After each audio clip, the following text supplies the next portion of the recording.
Atenção! Vai começar agora uma teleaula de manutenção do curso profissionalizante. Este módulo tem um total de 35 aulas. Hoje, você vai assistir a teleaula número 7. Bons estudos!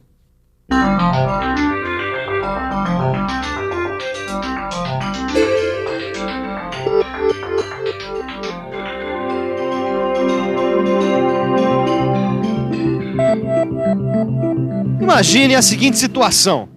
Você está tranquilamente operando a sua máquina e, de repente, o eixo quebra. E aí, o que fazer?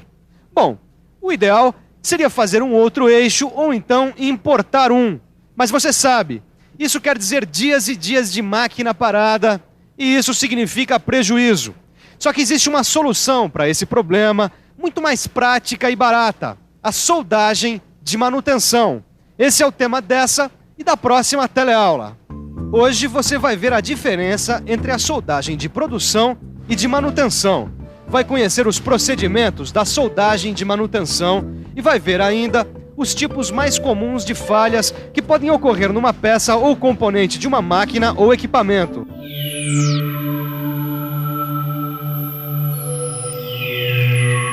Pois é, esse equipamento super simples é uma grande arma na manutenção das máquinas e equipamentos das indústrias, já que com rapidez e eficiência a solda pode prolongar a vida útil das peças de muitas máquinas e equipamentos.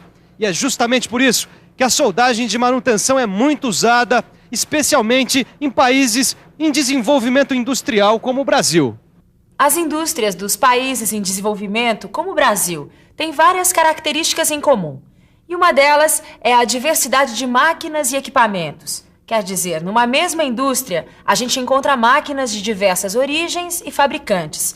Isso quando os equipamentos já não estão fora de linha. O resultado disso você vai conferir agora. Com máquinas e equipamentos tão diferentes, é praticamente impossível para as indústrias manterem em estoque todas as peças de reposição para essas máquinas. Além disso, quase nenhuma empresa tem grandes estoques para reposição. Fabricar ou importar um componente demanda tempo. Como você sabe, a produção não pode parar. Isso faz da soldagem de manutenção uma técnica bastante usada nas indústrias. Na verdade, existem dois tipos de soldagem: a soldagem de produção e a de manutenção. A soldagem de produção, como você sabe, é um trabalho realizado em condições bastante favoráveis. As especificações estão determinadas, os equipamentos necessários estão disponíveis e a gente conhece a composição química do metal de base. Enfim, está tudo sob controle.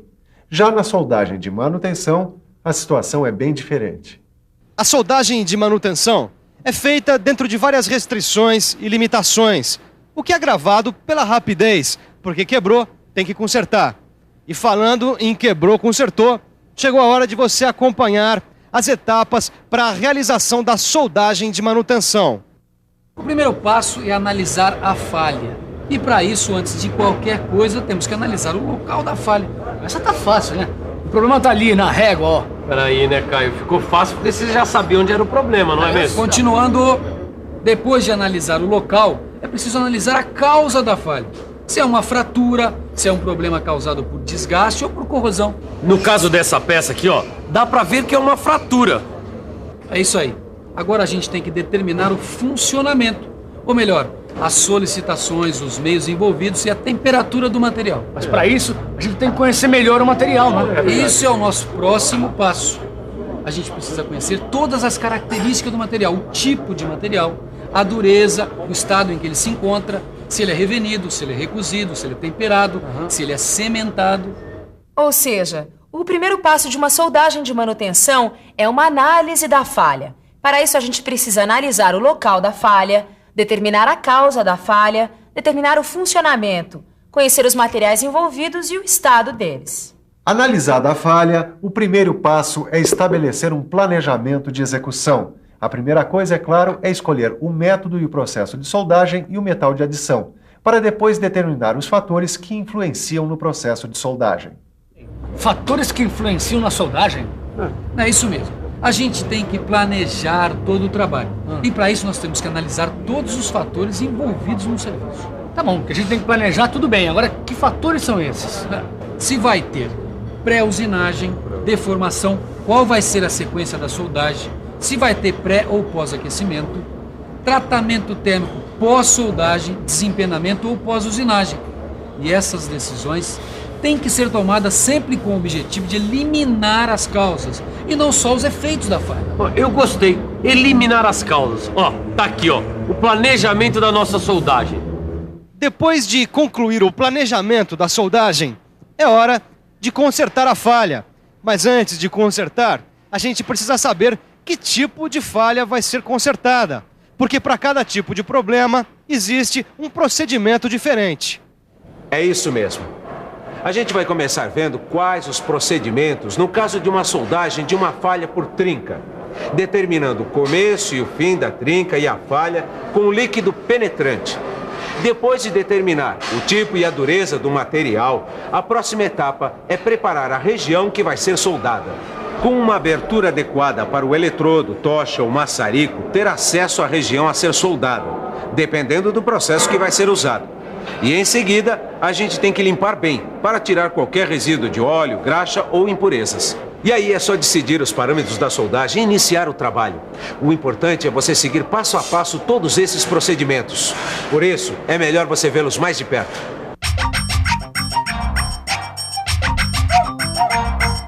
Depois de localizar e limpar o início e o fim da falha, é executado um ensaio na região da falha.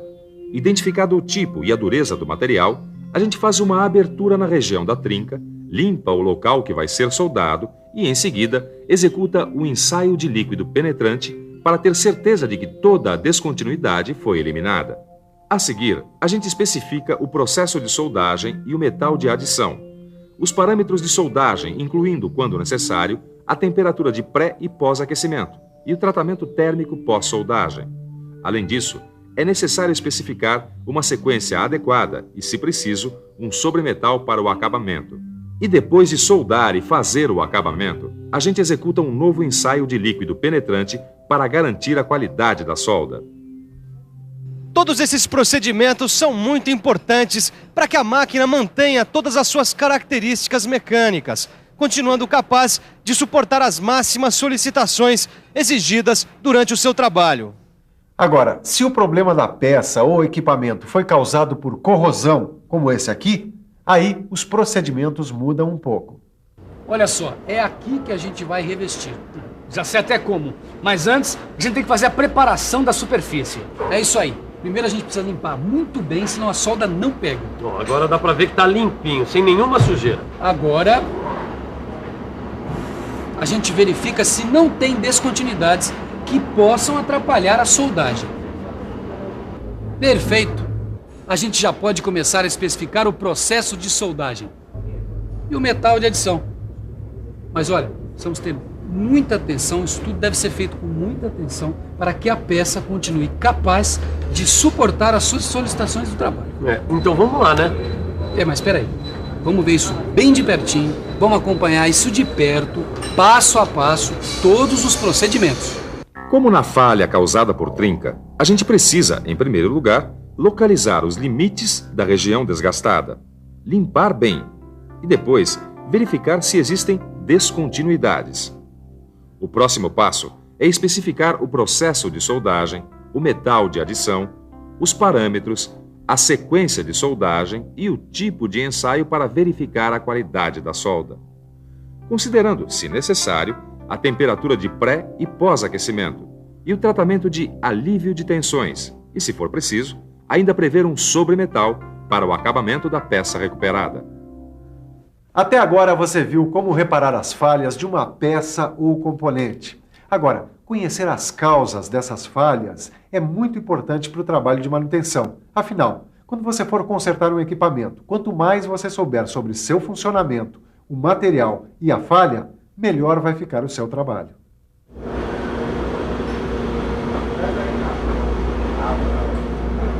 E essa falha aqui? Como é que acontece, hein? Isso aí eu As acredito. falhas por fratura normalmente são causadas por uma trinca, que vai aumentando até quebrar. Aí fica assim. Mas isso é fácil de imaginar. Agora o difícil mesmo é pensar como é que surgem as trincas. Pode ser por dois motivos.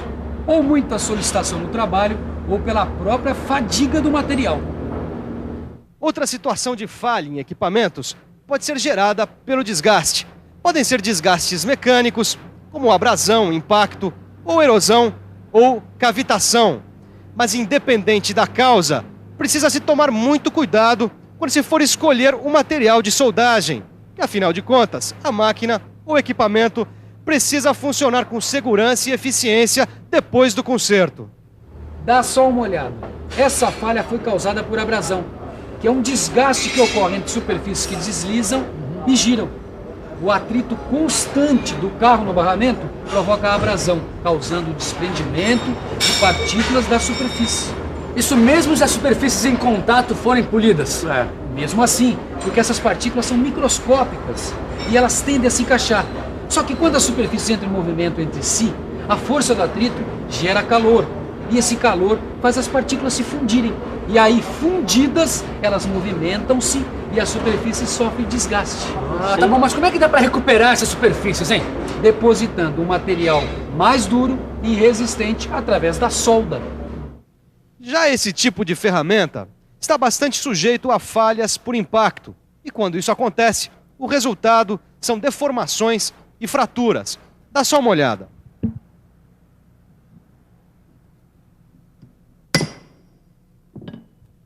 Por causa desse impacto, em condições de alta pressão, partículas metálicas são arrancadas do material e aí acontece o desgaste. Geralmente, as mesmas regiões que sofrem impacto sofrem também abrasão.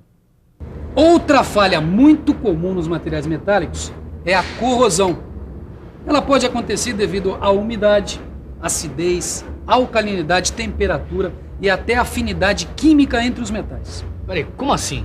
Peraí, Caio, você nunca viu na sua casa uma área corroída? Ah, claro que sim. Tem uma geladeira lá em casa, inclusive, que tá com corrosão. Agora, eu queria saber como é que acontece isso. Deixa que eu explico. É que a maioria dos metais e ligas metálicas, quando entram em contato com o oxigênio do ar, adquirem uma camada de óxido que o protege. Quando essa camada de óxido perde a impermeabilidade, a oxidação continua. Enfim, conhecendo os tipos de falhas, o próximo passo é escolher os eletrodos ou varetas que vão ser usados como material de adição nos processos de soldagem. E para escolher o material de adição mais adequado, é só consultar o seu livro.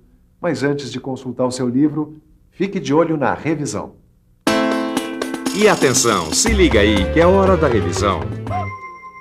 Na teleaula de hoje, você viu a diferença entre a soldagem de produção e de manutenção. Conheceu as etapas da soldagem em falhas por trinca ou fratura e por corrosão ou desgaste. E viu ainda como são causadas algumas dessas falhas. Na próxima teleaula tem mais. Mas por enquanto, o melhor é estudar bastante para poder acompanhar a segunda parte da soldagem de manutenção. Até a próxima!